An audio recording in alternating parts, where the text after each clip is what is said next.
자리들 우리 편안히 하시고요. 오늘 3일 저녁 예배는 예언약과 체언약이란 제목으로 성경의 말씀을 통해서 다 함께 은혜 나누는 시간을 가져볼까 합니다. 그리스도인들의 신앙의 기준은 오직 성경입니다. 성경은 곧 천지 만물을 지으신 창조주 하나님의 말씀이기 때문에 그렇습니다. 우리 먼저 요한복음 6장 39절부터 열어보시겠습니다. 요한복음 6장 39절입니다.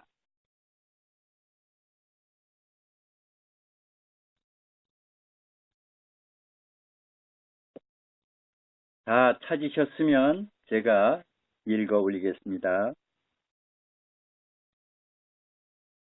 너희가 성경에서 영생을 얻는 줄 생각하고 성경을 상고하거니와 너희가 성경에서 영생을 얻는 줄 생각하고 성경을 상고하거니와 이 성경이 곧 내게 대하여 증거하는 것이로다. 우리가 무엇을 통해서 영생을 얻는다고 알려주고 있습니까? 성경에 기록된 하나님의 말씀을 통해서 영생에 이르게 된다. 그렇게 알려주고 있습니다. 여기서 상고라는 말은 자세히 연구하고 살핀다. 그런 뜻의 말씀입니다. 지금 우리가 읽고 있는 성경은 한 권의 책으로 묶여 있지만 성경은 구약 성경과 신약 성경으로 나뉘어져 있죠. 구약이 39권, 신약이 27권, 총 66권으로 이루어져 있습니다. 구약은 한자로 옛구자에 약속할 약자로 예언약을 뜻하고, 신약은 새신자에 약속할 약자로 새 언약을 뜻합니다. 구약의 예언약이 그림자이고 육신적인 불완전한 율법이라면 신약의 새 언약은 실체이고 영적인 완전한 율법입니다. 예언약의 율법은 시내산에서 모세를 통해서 세우셨지만 새 언약의 율법은 하나님의 본체 되신 예수님께서 친히 세우신 완전하고 신령한 그리스도의 율법입니다. 하지만 안타깝게도 세상에 그 수많은 믿노라 하는 사람들이 이 같은 사실을 전혀 알지도 깨닫지도 못하고 있습니다. 율법하면 그저 하나같이 구약의 불완전한 모세 율법만을 생각합니다. 그러다 보니까 율법이나 절기의 그 중요성을 이야기를 하면 목사님이 됐건 성도가 됐건 모두가 율법이나 절기는 예수님이 십자가로 다 피했다고 그렇게 말들을 합니다. 그런데 정작 우리의 주가 되시고 우리 영혼의 주인이 되시는 예수님께서는 그와는 정반대되는 말씀을 하십니다. 마태복음 5장 17절에 내가 율법이나 선지자나 폐하러 온 줄로 생각지 말라. 그렇게 말씀해 주고 계십니다. 지금 예수님이 하신 이 말씀을 통해서 볼 때 율법이 폐해졌다는 말씀입니까? 아니면 폐해지지 않았다는 말씀입니까? 폐해지지 않았다는 말씀입니다. 그런데 이어서 예수님께서는 더 분명하게 말씀해 주고 계십니다. 폐하러 온 것이 아니요 완전케 하려 함이로라. 폐하러 온 것이 아니요 완전케 하려고 한다고 말씀하십니다. 이 말씀은 곧 구약의 불완전한 옛 언약의 율법을 신령하고 완전한 새 언약의 그리스도 율법으로 바꿔주신다는 그런 말씀입니다. 고린도전서 9장 21절에 사도 바울 또한 자신을 가리켜서 그리스도의 율법 아래에 있는 자라고 그렇게 이야기하고 있습니다. 우리 이번에 히브리서 8장 7절을 열어보시겠습니다. 히브리서 8장 7절.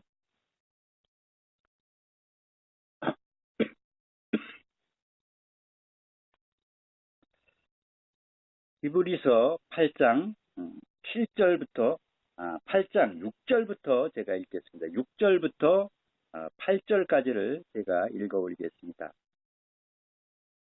다 찾으셨으면 제가 읽겠습니다. 그러나 이제 그가 더 아름다운 직분을 얻으셨으니 이는 더 좋은 약속으로 세우신 더 좋은 언약의 중보시라. 저 첫 언약이 무흠하였다면 둘째 것을 요구할 일이 없었으려니와 저희를 허물하여 일렀을 때 주께서 가라사대 볼지어다 날이 이르리니 내가 이스라엘 집과 유다 집에 새 언약을 세우리라. 지금 읽으신 이 성경 구절 중에 7절을 보시면 저 첫 언약이 첫 언약이면 무슨 언약입니까? 옛 언약.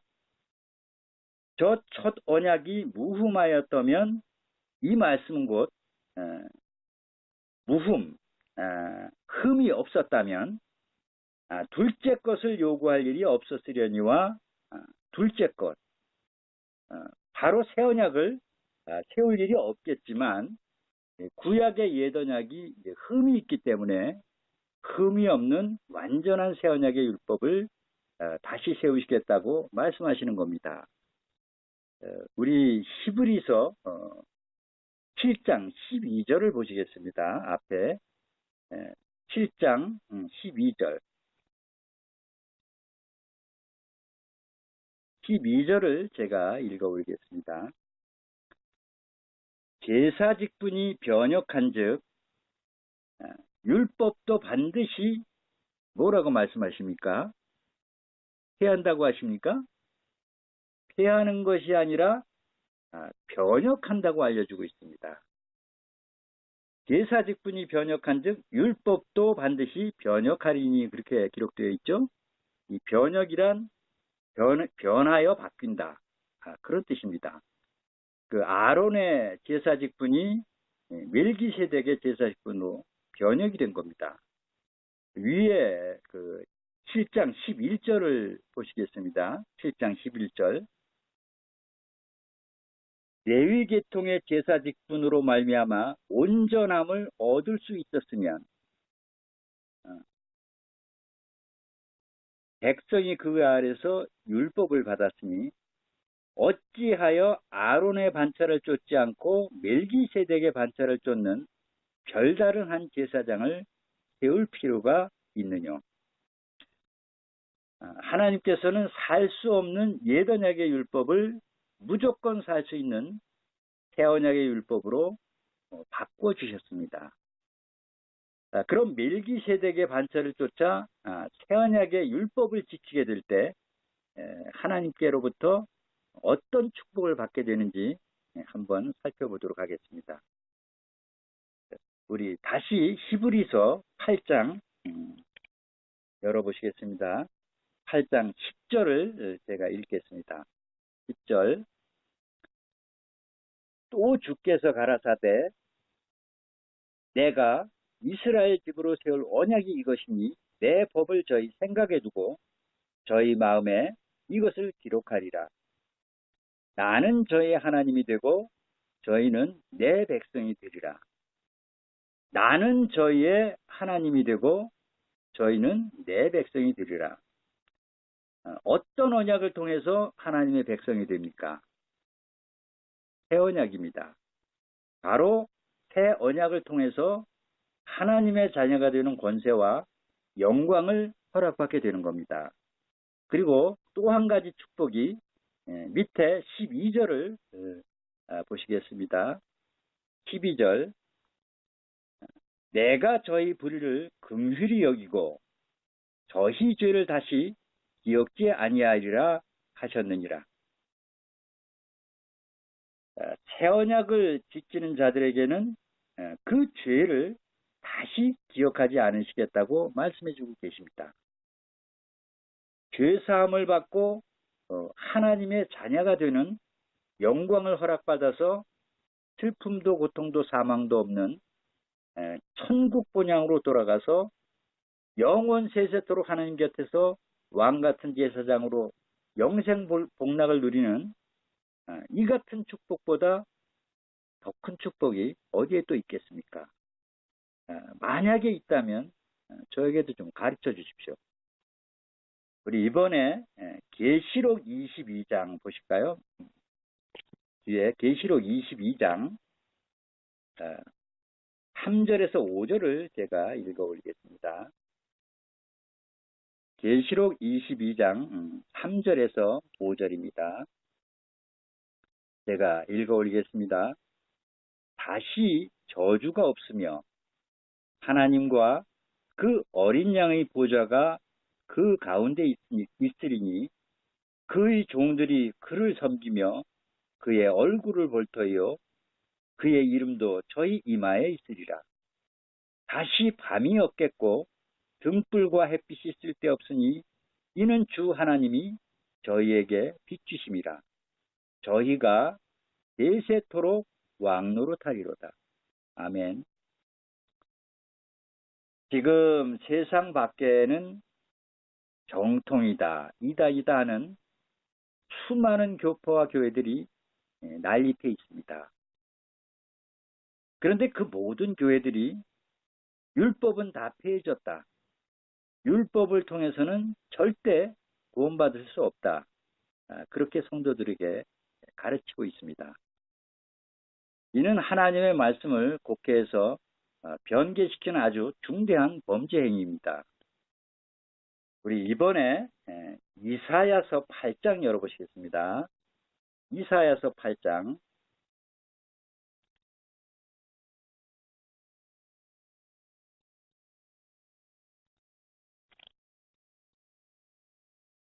이사야서 8장 20절입니다. 20절 20절을 제가 읽어 올리겠습니다.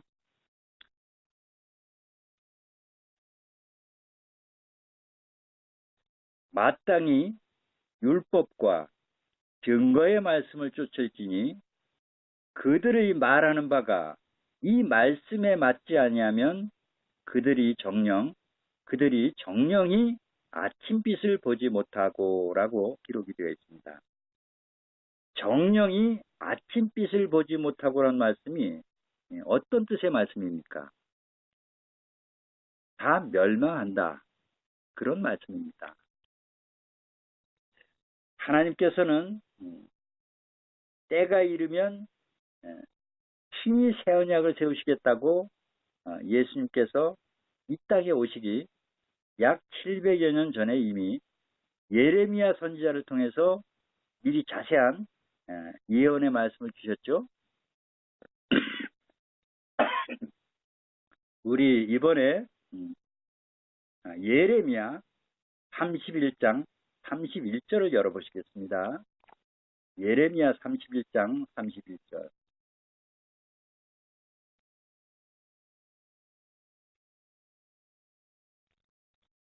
예레미야 31장 31절입니다. 제가 읽어 올리겠습니다.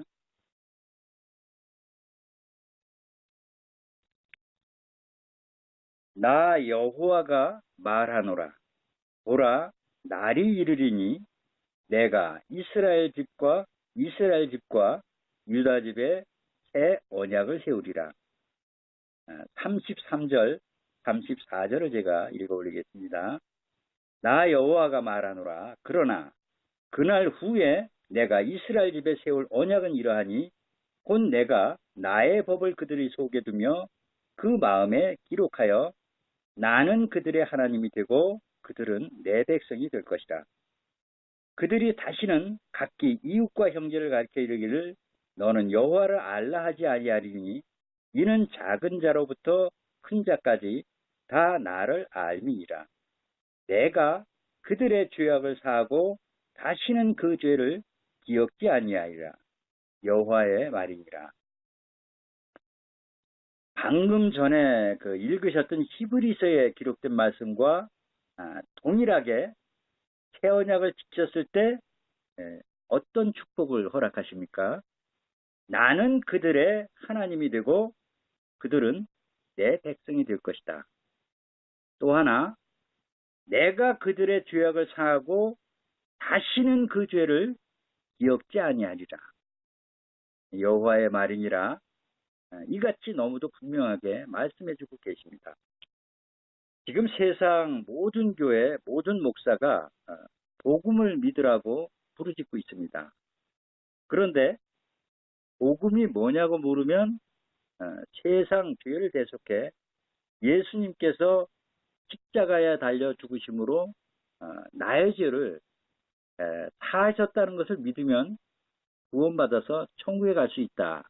그렇게 이야기합니다. 이것이 복음이라고 말들 합니다.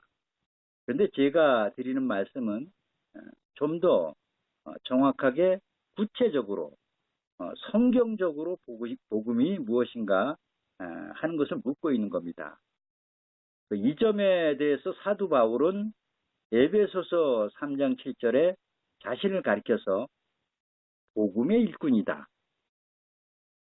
고린도후서 3장 6절에서는 새 언약의 일꾼이다. 그렇게 알려주고 있습니다. 이는 결국 복음이 새 언약이다. 새 언약이 곧 복음이다. 그런 말씀입니다. 한마디로 성경 전체의 최고의 핵심 진리는 바로 예수님께서 세워주신 새 언약 복음입니다. 우리가 신앙생활을 하면서 자나깨나 꿈꾸고 소망하는 그 모든 목적이 바로 새 언약의 복음을 통해서 이루어진다는 사실입니다.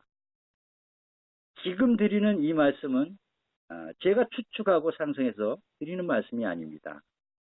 이 모두는 성경에 기록된 하나님의 말씀이 그 같은 사실을 명백하게 증거해주고 있기 때문입니다. 그럼 이제 이렇듯 중요한 그 생명의 진리인 새 언약을 예수님께서는 언제 어떻게 세우셨는지 성경에 기록된 말씀을 통해서 함께 살펴보도록 하겠습니다. 이번에는 누가복음 22장으로 가보겠습니다. 누가복음 22장.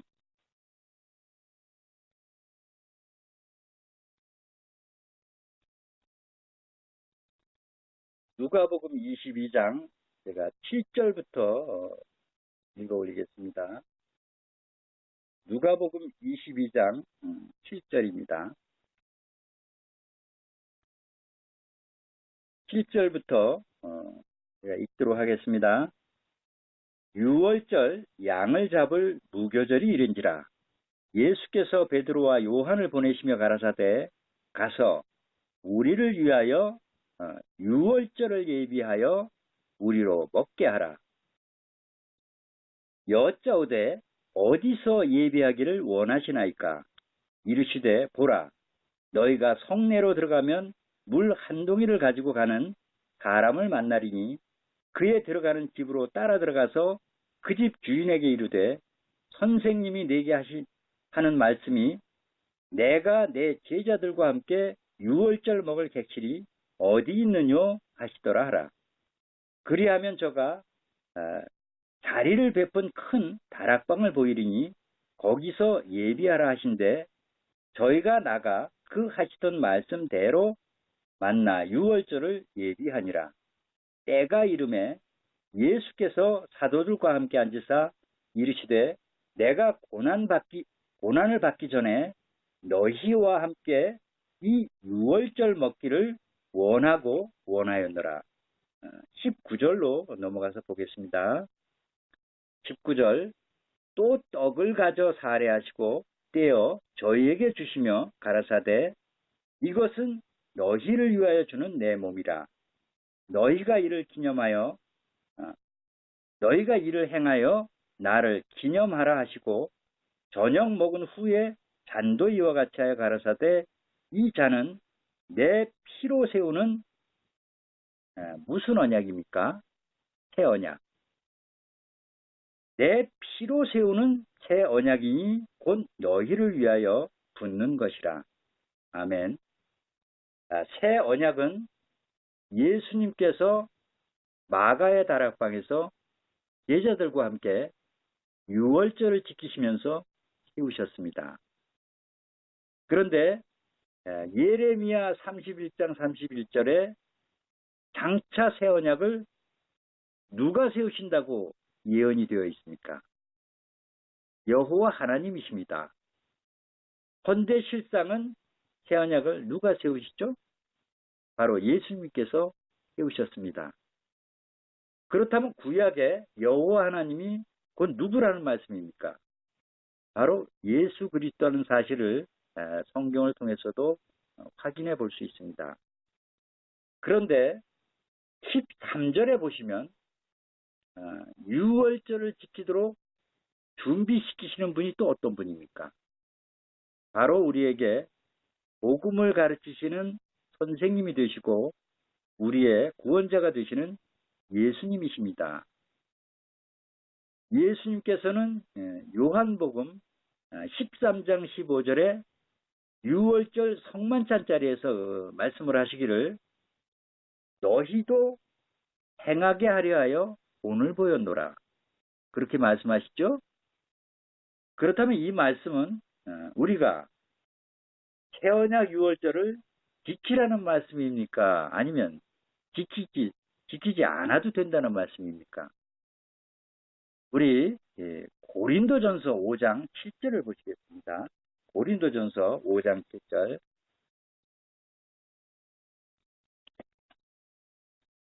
고린도전서 5장 7절. 5장 7절을 제가 읽어드리겠습니다. 너희는 누룩 없는 자인데 새 덩어리가 되기 위하여 묵은 누룩을 내어버리라. 우리의 유월절 양 곧 그리스도께서 희생이 되셨느니라. 이러므로 우리가 명절을 지키되라고 기록이 되어 있습니다. 우리의 유월절 양 곧 그리스도께서 희생이 되셨느니라. 이러므로 우리가 뭘 지키라고 하십니까? 명절. 여기서 명절은 유월절을 가리키는 말씀입니다. 성경은 우리가 반드시 유월절을 지켜야 된다고 너무 분명하게 증거해주고 있습니다. 성경이 이렇듯이 명백하게 기록이 되어 있고 예수님께서도 행하시고 행하라고 본을 보여주셨는데도 불구하고 세상 교회는 예수님을 믿는다고 말은 하면서도 정작 유월절을 지키는 교회는 없습니다. 과연 그것이 하나님 앞에 온전한 믿음인지 정말 묻지 않을 수가 없습니다. 저들에게 유월절의 중요성을 이야기하면 뭐라고 또 말을 합니까? 유월절은 구약의 유대인들이 양을 잡아서 지키던 절기로 이미 해졌다고 그렇게 말을 합니다. 성경을 마치 통달이라도 한 듯이 말하는 사람들이 어떻게 이런 말을 할 수가 있습니까? 심한 말이 될지 모르겠지만 한마디로 정말 눈뜬 소경이 아닌가 싶습니다. 지금 예수님과 제자들이 지킨 유월절은 구약의 양을 잡아서 지키던 옛 언약의 유월절이 아닙니다. 그리스도의 팔과 피로 표상이 되는 떡과 포도주로 새 언약의 유월절 예식을 행하고 계신 겁니다. 근데 어떤 이들은 우리도 떡과 포도주로 성찬식을 한다고 그렇게 말을 합니다. 그런데 문제는 성경에 기록된 대로 하나님께서 정해 주신 유월절 날에 성찬식을 하는 것이 아니라 아무 날에나 본인 임의대로 1년에도 다섯, 여섯 번씩 성찬식을 하곤 합니다. 예수님께서 그렇게 1년에 다섯, 여섯 번씩 그리고 아무 날에나 지키라고 본을 보여주시고 가르쳐 주셨습니까? 이 14절에 보시면 14절에 보시면 때가 이르매라고 기록이 되어 있죠. 성찬 예식은 1년 1차 성력 1월 14일인 6월절 날에만 행하는 예식이지 아무 때나 그것도 1년에 몇 번씩 기념하는 그게 6월절이 아닙니다. 그 지키는 시기와 그 때가 있다는 겁니다. 출애굽기 9장 2절에 보시면 6월절을 그 정기에 지키게 하라.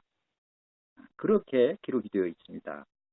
이 정기란 정해진 때라는 뜻이죠. 물론 6월절을 정기에 지키는 교회도 없겠지만 혹시 6월절을 그 초저녁 해진 뒤에 지키는 교회 보셨습니까? 모든 교회가 성찬 예식은 낮에 행합니다.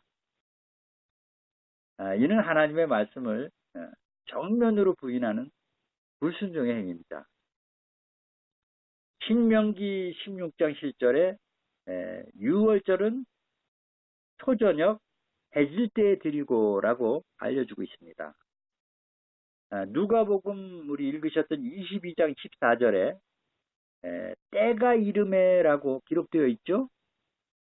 예수님께서도 초저녁 해질 때를 기다렸다가 그 시간이 이르자 비로소 제자들과 함께 6월절 예식을 행하셨습니다. 레위기 23장 5절에 보시면 정월 14일 저녁은이라고 기록되어 있습니다.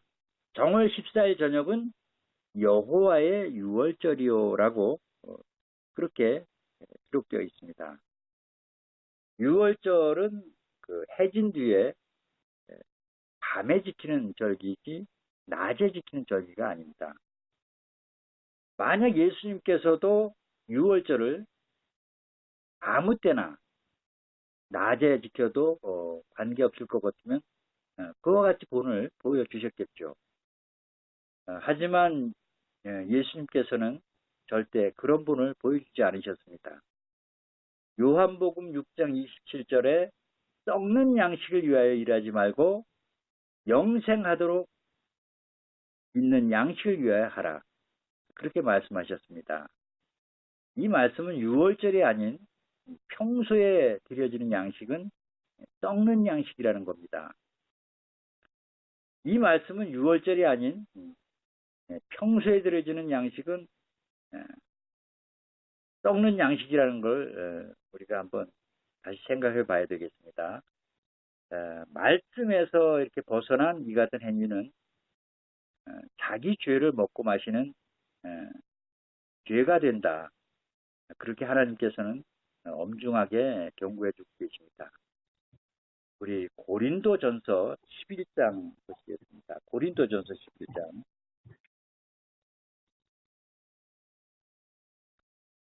고린도전서 11장. 제가 27절부터 29절까지를 읽어드리겠습니다. 27절입니다. 그러므로 누구든지 주의 떡이나 잔을 합당치 않게 먹고 마시는 자는 주의 몸과 피를 범하는 자가 죄가 있느니라. 사람이 자기를 살피고 그 후에야 이 떡을 먹고 이 잔을 마실지니 주의 몸을 분변치 못하고 먹고 마시는 자는 자기의 죄를 먹고 마시는 것이니라. 누구든지 주의 떡이나 잔을 합당치 않게 먹고 마시는 자는 주의 몸과 피를 범하는 죄가 있느니라. 주의 몸을 분변치 못하고 먹고 마시는 자는 자기의 죄를 먹고 마시는 것이니라. 지금 일반 모든 교회들이 바로 이 말씀에 적용이 됩니다. 얼마나 두렵고 무서운 말씀입니까? 새 언약은 예수님의 마지막 유언입니다. 얼마나 중요하면 새 언약을 유언으로 남기셨겠습니까? 당신의 백성들을 살릴 수 있는 유일한 길이고 진리이기 때문에 반드시 지켜야 한다고 마지막 유언으로 남기신 겁니다. 우리 히브리서 9장 열어보시겠습니다. 히브리서 9장. 히브리서 9장 15절입니다.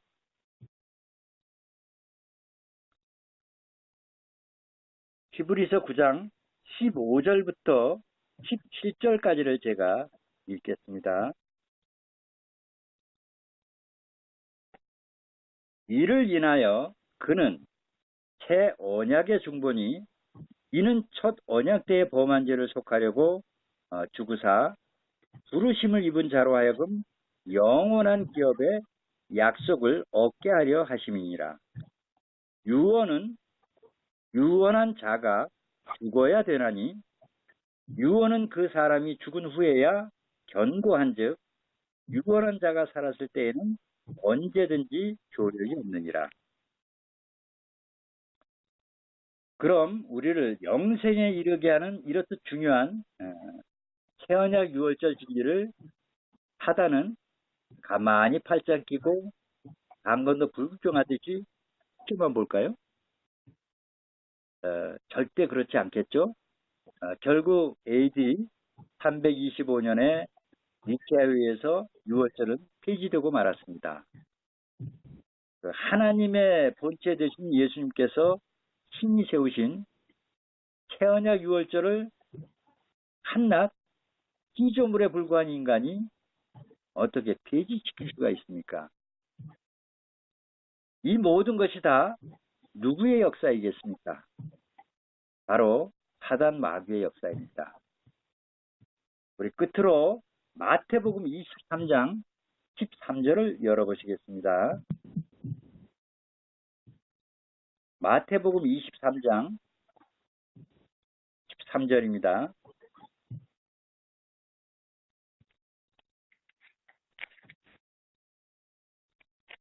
마태복음 23장 13절을 제가 읽어 올리겠습니다. 화 있을진저 외식하는 서기관들과 바리새인들이여, 너희는 천국문을 사람들 앞에서 닫고 너희도 들어가지 않고 들어가려 하는 자도 들어가지 못하게 하는도다. 15절입니다. 화 있을진저 외식하는 서기관들과 바리새인들이여, 너희는 교인 하나를 얻기 위하여 바다와 육지를 두루다니다가 생기면 너희보다 배나 더 유혹자식이 되게 하는도다. 지금도 사단 마귀는 그야말로 마치 우는 사자와 같이 택하신 자녀까지라도 미혹하려고 불철주야 기회만을 엿보고 있습니다. 이럴수록 더욱더 새언약 진리 안에서 굳게 서서 아버지 하나님께 영광 돌리시는 가운데 천국 번향 돌아가시기에 부족함이 없는 우리 하나님의 교 예수님의 모든 성도님들이 다 되시기를 진심으로 축원드립니다. 오늘 3일 예배 설교는 이렇게 마치도록 하겠습니다.